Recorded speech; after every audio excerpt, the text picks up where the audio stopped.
বোলপুর ও বর্ধমানে জোড়া সভা করলেন মমতা বন্দ্যোপাধ্যায়। দুই আসনে দলীয় প্রার্থীর প্রচারে তৃণমূল সুপ্রিমো। অসিত মালের সমর্থনে বর্ধমানের আউশগ্রামে জনসভার পর কীর্তি আজাদের সমর্থনে গলসিতে সভা করবেন তিনি। বুধবার ভোটের প্রচার সারলেন তৃণমূলের সর্বভারতীয় সাধারণ সম্পাদক অভিষেক বন্দ্যোপাধ্যায়।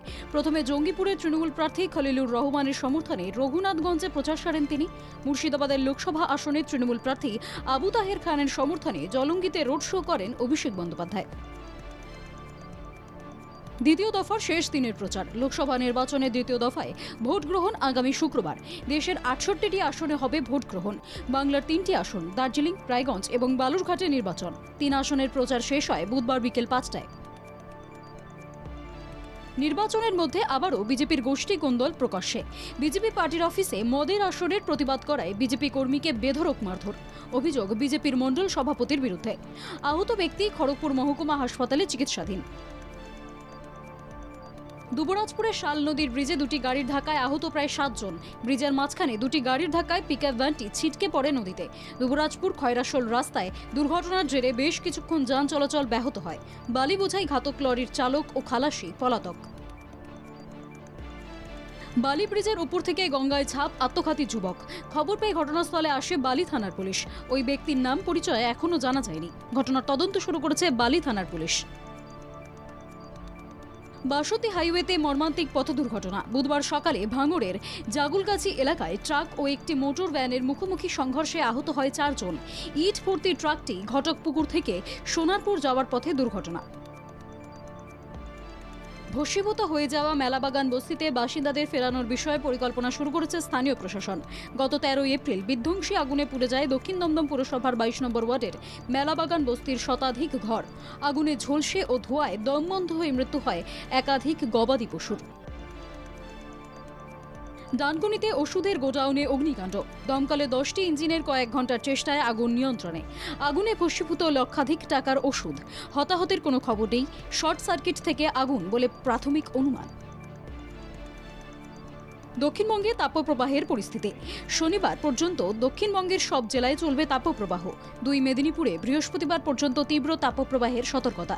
২ জেলাতেই জারি করা হয়েছে লাল সতর্কতা। কংগ্রেসের তরফে প্রধানমন্ত্রীর বিরুদ্ধে নির্বাচনী আচরণবিধি ভাঙার অন্তত ৬টি অভিযোগ জমা দেওয়ার পরে ৪৮ ঘন্টা কেটে গিয়েছে। এখনো পর্যন্ত এ নিয়ে কমিশন কোনো পদক্ষেপ করেনি।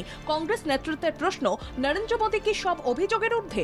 সামান্য শোকজ নোটিশ পর্যন্ত কেন পাঠানো হলো না প্রধানমন্ত্রীকে? দেশে ৩৭০টি আসন পেতে হলে রাজস্থানে এবারও বিজেপির গত দুটি লোকসভা ভোটের মতো ২৫-এ ২৫ চাই। কিন্তু রাজস্থানে ১৯ এপ্রিল প্রথম দফা নির্বাচনে বিশেষ ভোট পড়েনি। তাই ২৬ এপ্রিল দ্বিতীয় দফার আগে বিজেপি আরএসএস এর ক্যাডারদের চাঙ্গা করতে নরেন্দ্র মোদী রাজস্থানের মাটি থেকে মেরুকরণের কৌশল নিয়েছেন বলে কংগ্রেসের মত। কংগ্রেস নেতা রাহুল গান্ধীর বিরুদ্ধে নির্বাচন কমিশনে নালিশ করল বিজেপি। পদ্ম শিবিরের অভিযোগ, দেশের দারিদ্র্য বৃদ্ধি নিয়ে রাহুল মিথ্যা দাবি করেছেন। কমিশন যেন তাঁর বিরুদ্ধে কড়া পদক্ষেপ করে। গেরুয়া শিবিরের আরও দাবি, রাহুল ভোটের পরিবেশ নষ্ট করার চেষ্টা করছেন। ভাষা ও অঞ্চলের ভিত্তিতে দেশে উত্তর দক্ষিণ বিভাজন করছেন তিনি। মঙ্গলবারের পর ফের বুধবার সংবাদপত্রে বিজ্ঞপ্তি প্রকাশ করে জনসমক্ষে ক্ষমা চাইলেন যোগগুরু রামদেব। বিভ্রান্তিকর বিজ্ঞাপনের মামলায় সম্প্রতি প্রবল অস্বস্তিতে পড়তে হয়েছে তাঁর সংস্থাকে। বারবার সুপ্রিম কোর্ট ভর্ৎসনা করেছে তাঁদের। তাই এবার নতুন করে তাঁদের সংস্থা পতঞ্জলির তরফে ক্ষমা চাইতে দেখা গেল রামদেব ও আচার্য বালকৃষ্ণকে। শুক্রবার রয়েছে দ্বিতীয় দফার ভোট। ভোট চলাকালীন ভোটারদের বিশেষ পুরস্কার দেওয়ার সিদ্ধান্ত নিল মধ্যপ্রদেশের ইন্দোর জেলা প্রশাসন। সকাল সকাল ভোট দিতে গেলেই ভোটারদের দেওয়া হবে আইসক্রিম, তাও আবার বিনামূল্যে। খাবারের তালিকায় রয়েছে পোহা, জিলিপির পাশাপাশি চাউমিন, মাঞ্চুরিয়ানও।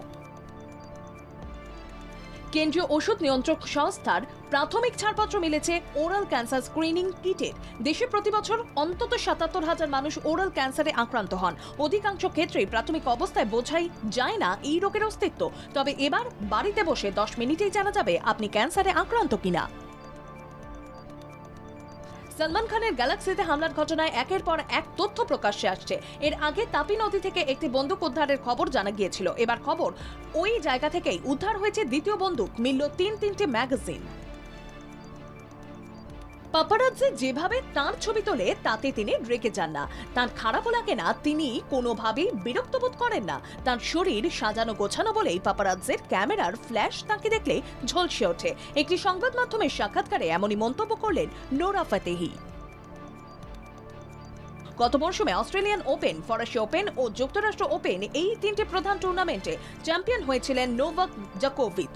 সে কারণে এবার ক্রীড়া বিশ্বের বর্ষসেরা পুরুষ খেলোয়াড়দের পুরস্কার লরিয়াস পেলেন নোভাক জোকোভিচ। এবার পঞ্চমবারের মতো এই পুরস্কার উঠল তার হাতে। তিনি বরাবরই ঠান্ডা মাথার মানুষ, সেই সুবাদেই ক্যাপ্টেন কুল তকমা পেয়েছেন। দীর্ঘ ক্রিকেট ক্যারিয়ারে খুব কম সময় তাঁকে মেজাজ হারাতে দেখা গিয়েছে, কিন্তু মঙ্গলবার লখনৌ ম্যাচে রেগে আগুন মহেন্দ্র সিং ধোনি, যে মুহূর্ত ক্যামেরাবন্দী হয়ে ছড়িয়ে পড়েছে সোশ্যাল মিডিয়ায়।